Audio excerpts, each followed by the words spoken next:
been said repeatedly that there were revolutions in North Africa, and perhaps, you know, it's just a matter of semantics. But I think we need to be very careful in that regard, because I think it's too early to call what happened revolutions. Yes. I would say that they were more so rebellions and revolts of the people. And so, given that it's only been a few weeks, perhaps it would take more months or years to see if change actually happens. So to call it a revolution, I think is pushing it. And the second thing, and I wanted to get your input on that, panelists, and the second thing is, it was mentioned, the participation of women was mentioned. And I think that that's another dangerous thing, to state that the participation of women pertains to, you know, gender equality of some sort. So the minimal participation of women in those revolts does not, which were mostly men, by the way, does not imply that gender equality was one of the grievances. And one example, and I thank all of you for being here, but look at the panel, it's 6 people and 1 woman. So Samar, I thank you for representing our voices, but that's an example of the fact that just because there's 1 woman or a few women present does not mean that women's grievances are a part of the discussion. So I also wanted your input on that. And the last thing I wanted to touch on was the fact that the recolonization / occupation of Africa is physical and also mental. This machine that we spoke of is also imposed on by Africans themselves. You know, and as someone from Côte d'Ivoire who's grown up here and was educated here, one concern of mine is the brain drain of the continent. So I wanted your input on the responsibility of youth abroad to sort of go back home and do things beyond development, beyond contributing to this big machine, because a lot of people I know are going for MBAs and wanting to go back home and start businesses to contribute to the same problems that we're trying to fight against. So thank you, and I just want you to hear. But I want to connect with Horace Campbell here, who is currently writing precisely on this question of Africa. And I think the key thing that he has talked about is that we are dealing here not merely with a military presence. What we're dealing here with is an ideological offensive. That is to say, they are providing considerable amounts of resources in terms of social science research, the securitization of all kinds of research. Even health is coming under the security banner, and so on. So I think we have to understand this is a much, much more complex beast than purely militarization. I hate calling it US AFRICOM. This is Africa US-COM. You know, this is exactly the other way around. I have no problems with calling what has been going on in Egypt, in Tunisia, Libya, and so on, revolution. Let me explain why. I think there's a mythology, especially in the left, about revolutions being something that happens overnight, some sort of fly-by-night, one-night stand event. It isn't. It never is. Remember, the Chinese Revolution took 40 years from the first uprising, at least. If one looks at the Russian Revolution, people forget 1905 was the first failed attempt that it happened. It took many years after before that was successful, and so on. It takes time. There will be ups, there will be downs. But it is not merely a protest. It is not merely a rebellion. What we have seen in each case, which has been absolutely fascinating, has been the formation of alternative structures of organization, processes of democratization. Listen, when you have 1 million people in Tahrir Square, let alone all the other places that are across Egypt, you know, food, sanitation, protection, security, etc., etc., etc. This was being organized, not least by the women. Okay? It was extraordinary what happened and what is happening. In other words, you are forming immediately the organs of an alternative power. You're having a process beginning to happen which allows us to say we could build the world we want to live in today, not in some nirvana in the future. I think that's why it makes it revolutionary. It is not mere protest. And actually, even the process of colonization, if you read Mamdani's work, from Citizen to Subject and in subsequent books, one of the most interesting conceptions that he put forward was the concept of decentralized despotism. That in fact, a handful of white British people were able to command huge expanses of population. How come? And it was done by decentralized despotism. You buy a few despots, you give them the authority, you assure them the military might behind that, and they will deliver. Sounds like Africa today, huh? That's decentralized despotism. But it is not colonization. My point here is being, and I think I didn't really mention it, there is a, people talk about structural adjustment as a bad policy. It wasn't. It was a structural change in capitalism. Capitalism has got to a point where it has become financialized. It's not just globalized, it's not just centralized, it has become financialized to such an extent that actually it is finance which determines entirely the way in which the economies operate.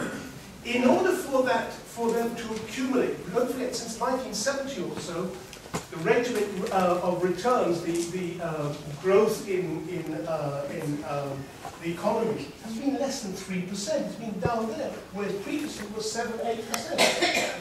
What that means for capital is that the only way to really accelerate the rate of profit is by enforcing accumulation by dispossession. That is the key thing. The last time that this happened was in 1870, the last financial crisis of capitalism, where the consequence was the colonization of Africa, of the rest of the world, the launch and the massacres of the First World War, the massacres of the Second World War, the economic crisis in Europe, and the rise of Nazism in Europe. Those were the moments, that's what created it.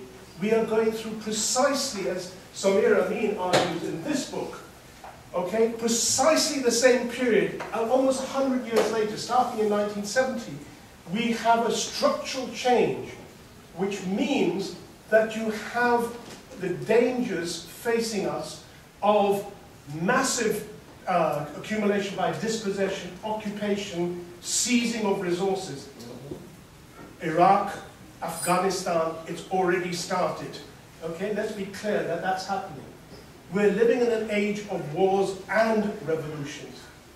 Remember, alongside the First World War, Second World War, etc., we had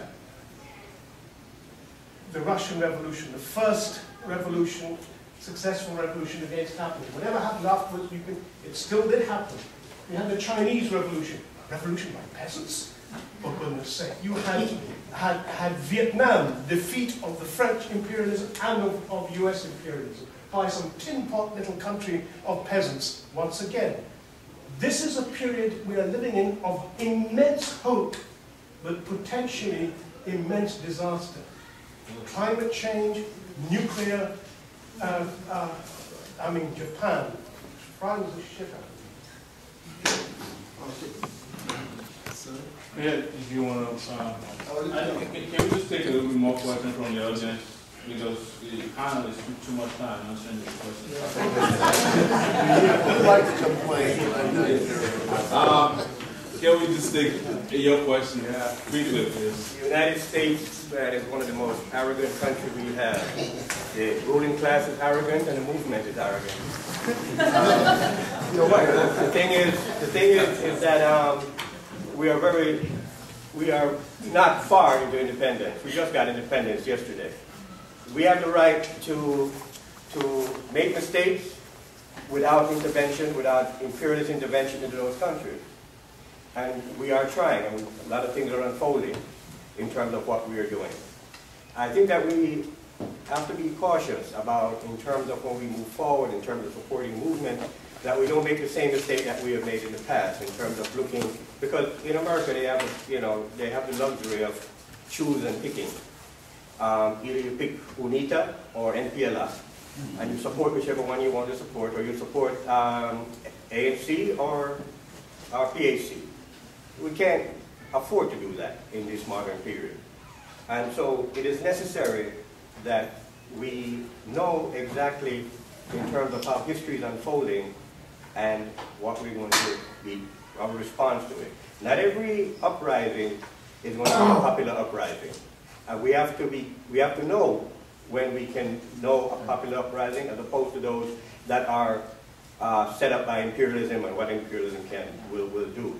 But we do know that there are uprisings happen, and the people in the country that have gained independence from Europe and from the United States are struggling to build. And as they build, there's a lot of things that come in terms of what many of the panelists have said. But but we have to tame our arrogance and keep in mind that imperialism has murdered millions and millions of liberation fighters, which have reduced the level. It's not just that we're up here trying to make a living in this hellhole and go back home and exploit people, because I want to go back home, and if the United States decide to invade Jamaica, I'll go back home because I have a cutlass in my backyard.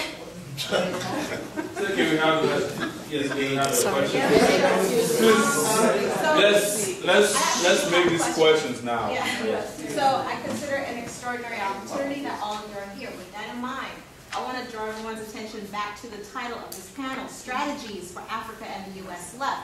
I would like to ask each panelist if you could list bullet point 2 strategies that we can walk out of this room with. That's it. Very good question. Yes, sir. All right. First of all, correction that needs to be made.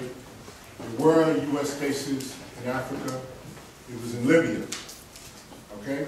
Libya had a base, an air base. And when Gaddafi took over, he kicked out the U.S. Number one.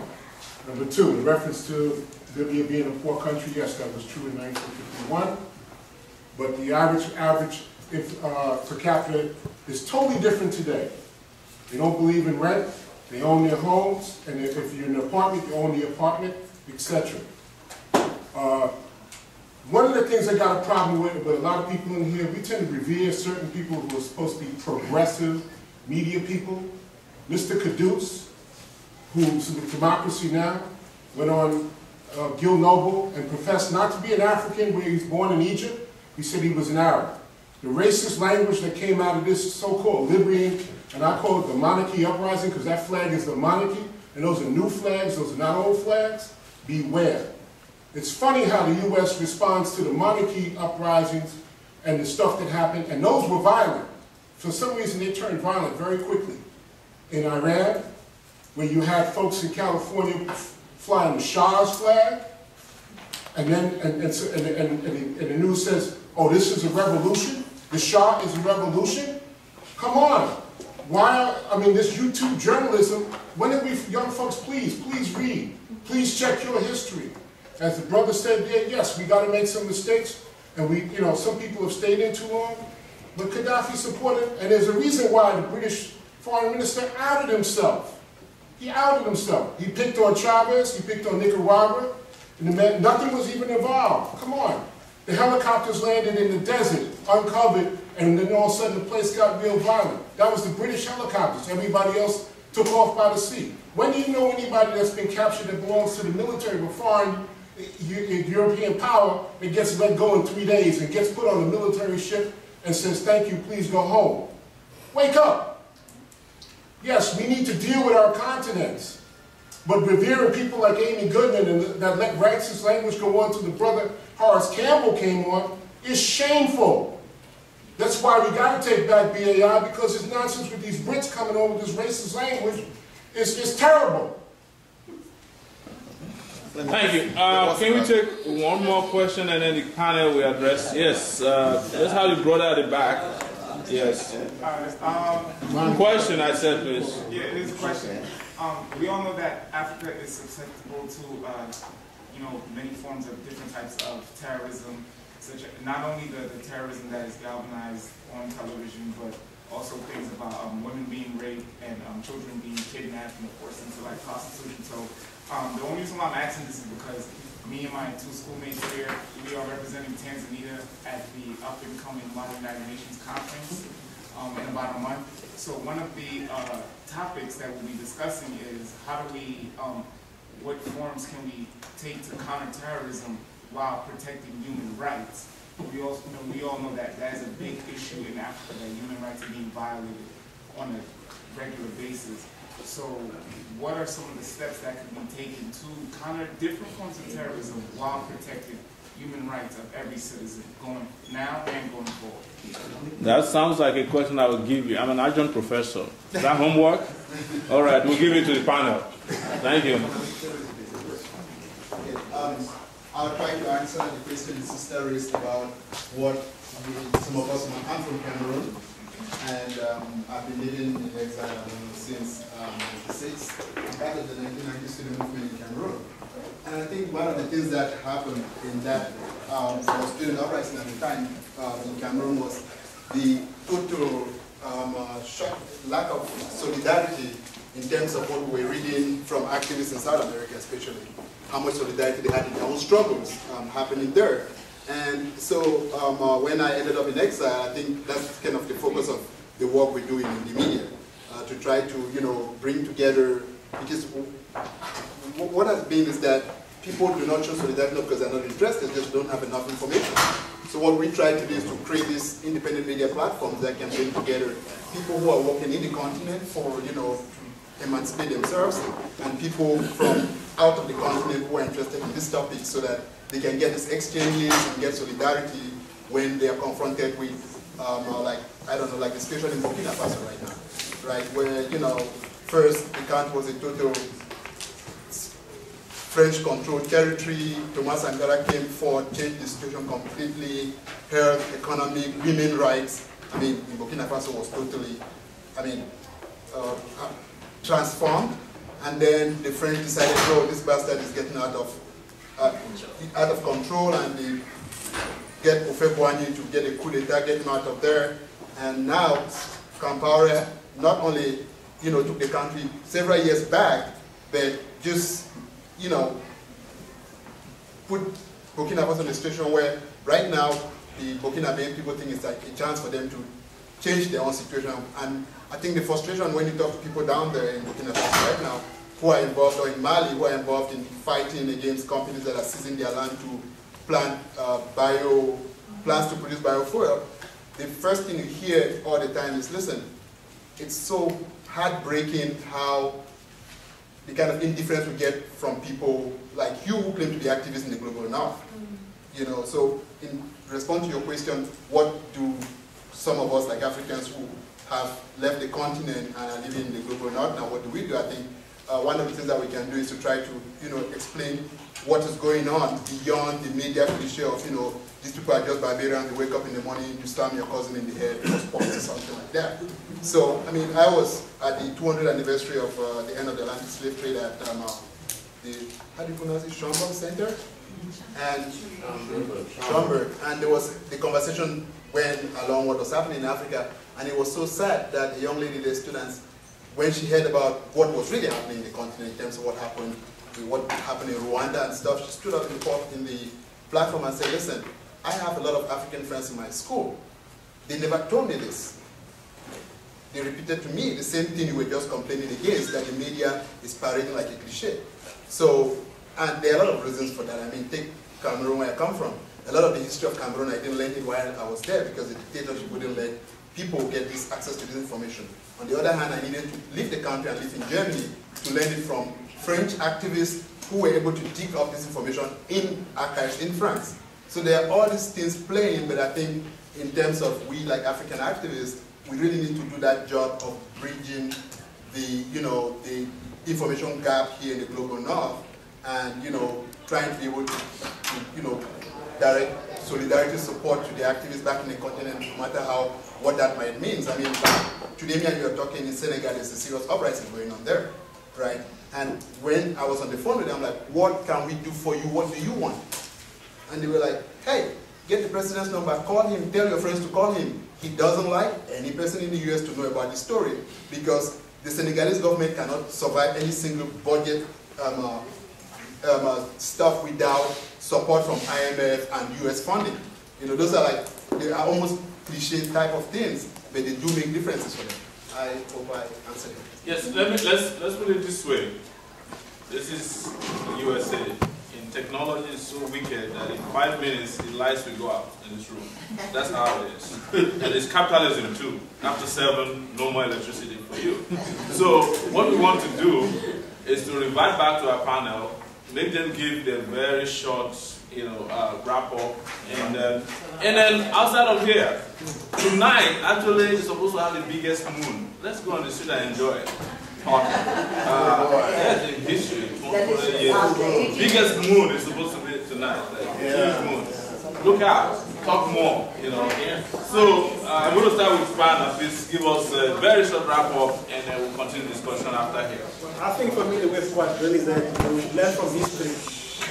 Where the colonialists met in 1884 to decide how to develop Africa, and they continuously meet it up. They actually show much more solidarity in doing their business than us. And I think there's really a need for much more solidarity between the movements in America as well as in South Africa. I mean, in Africa. Because much of the misery rate of experienced by African countries is caused by multinationals, and many of these companies actually own home soil. And therefore, how do you interrogate them in order to assist us and also in collaborating with us? But also, I think for Africans, there's also a need for us, first of all, to cut across the normal problem of Africa of language, Anglophone and Francophone. It's still a big divide in some countries where some of us move around. Okay, quickly in response to your question about Model UN, I would encourage you to challenge all of your students, fellow colleagues, to come up with the definition of economic terrorism. And on the question of if you guys have suggestions for guests for issues that you think we should be taking on, let me know. And Democracy Now!, I think we absolutely must pressure for better coverage on Africa because they really, as much as I love them as a source of information and analysis, that's something that they're really lacking. Brother from Congo. Togo, sorry.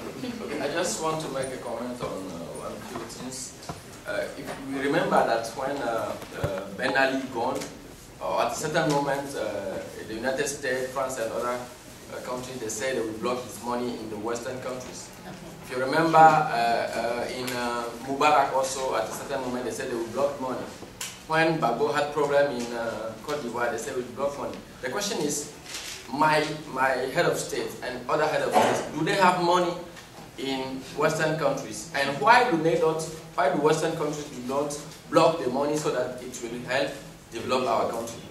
Another question I want to raise is, if you remember that Musa Dadis Camara, when he became full, his bodyguard shot at him, and then at a certain moment that guy disappeared. Some things are happening in Africa, some we control, some others we don't control. I think what is important is that we have activists on both sides, on Africa on the ground and in Western countries like you people here. I will encourage network among us so that we will give relevant information to one another to see how best the people on the ground can be supported. Even, if you remember what happened in Tunisia, Egypt, the technologies played a very relevant role. In my country, for example, a captain of the army threatened the journalists on the streets, and one of the journalists took the picture, and the video went over the world, and a French captain was dismissed because of that video taken by a Togolese journalist. What I mean is that I want to encourage partnership networks between us, we on the ground giving you right information, you trying your best to link us with. I think we can do something, and Africa in the coming years will be better. Thank you. Brother Castle. Just 2 quick points from the 2 sisters. The first one on the question of women in revolution. I just want to tell you that no revolution is going to give equality. Revolution is not meant to do that. But revolution will give you the conditions by which you can fight for your equality. Okay. That is critical. So women playing a role in this revolutionary uprising gives them a stake in the revolution, which then gives them a possibility to say, this is the right we want. They should be writing the constitution of Egypt right now, because women taking 100% role in this. So please do not look for equality in the revolution. Second, my sister here, about the two suggestions, I have two. One is exactly what we are doing now. We need to do more of teaching and educating ourselves and the community. In the civil rights movement, we used to call it each one teach one. Okay? That is very critical. We need to have more seminars, more discussions, more exploration of the issues. That's very critical. My second suggestion is that if we want to change in Africa, we have to bring change in the United States. That should be our first duty in Africa. We are here. We're not in Africa. The Africans will bring their revolutions. We here need to bring a revolution. We need to bring change.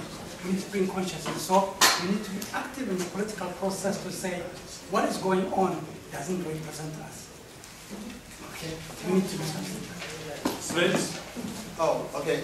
I think I just come, it looks like everyone has been saying, talking about solidarity. It's very important, I think.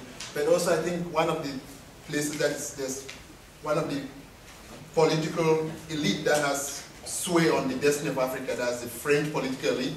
There's so less information about their activities in Africa here in the States. I know it's very easy, it's more exciting to go after the toughest criminal in the United States, but what happens to a lot of the activists I talk to in the ground, they have the feeling that people are doing some of these things just to satisfy some internal, drives, as opposed to like caring about the victims in the continent. So you have, for example, say we're talking about the whole nuclear issue in Japan right now, right?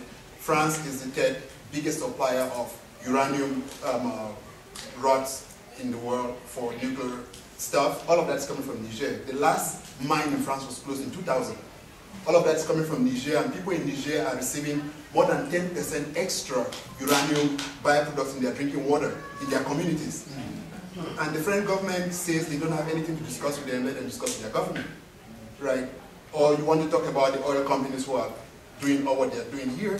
The third biggest oil company in the world is Total Fina Elf.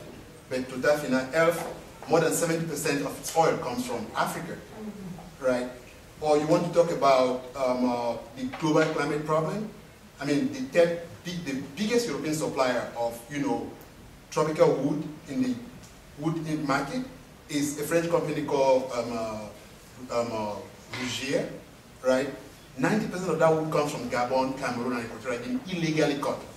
I mean, Greenpeace had a report where, like, licenses that were supposed to be renewed every 4 years are not being renewed for 8 years, and the companies had cut more than 3/4 extra to the wood they were supposed to cut, and those two companies were owned by Christophe Mitterrand, the son of the former president of France, and the son of the president of Cameroon, and the son of the president of Gabon, right? So you have this, France has such a big role in the nightmare that the Africans are living through, and unfortunately a lot of this material is not in English, so the audience that is getting access to this information is very limited. I mean, very small community of people in France, and the mainstream French public doesn't want to discuss that for a lot of reasons, like the same reasons why the mainstream US public didn't want to discuss it, right? It's too close, but I think Americans have to recognize that France was in Vietnam for 4 years. Sorry. France was in Vietnam for 12 years. There was no anti-war movement in France. The United States was in Vietnam, and there was a movement here and in France. So we have to recognize that role that we can play in pushing the global movement as well. Before you speak, there's a list that's going around from Jean, Global Information. Please sign off so that you can receive. If you want to receive announcements of further activities, make sure you sign this before you leave. Thank you. I mean, I'll try and address those two questions. The first, I'd say, and something that we've been doing now for 10 years, and that is to say, don't think that African people don't have agency. There is a huge movement arising in Africa. We have more than 2,600 activists, bloggers, poets intellectuals, members of social movements who write regularly in unofficial news. They are part of a process that we are trying to encourage, the building of a progressive Pan-African movement. And I think that is crucial, because that's the source of not only information, but a debate, a discussion, a strategic engagement on issues that affect all of us. That's number one. I think you need to join that movement. That is crucial. The revolution will not be funded. We are going to have to do it ourselves. Okay? Number two, and it's to reinforce the things that each of the panelists have said. If you're concerned, it doesn't matter what areas you're concerned with, if you're concerned with climate change, reflect on the oil companies in the Niger Delta who have destroyed a natural environment and created destruction far more serious than the oil spill that happened off the American coast. Yet nobody talks about it. These are American companies as well. And it is, if you are part of that movement that we are trying to build, we want to hear from you about what you can do to cripple these bastards on their turf. We'll deal with them on ours. Thank you.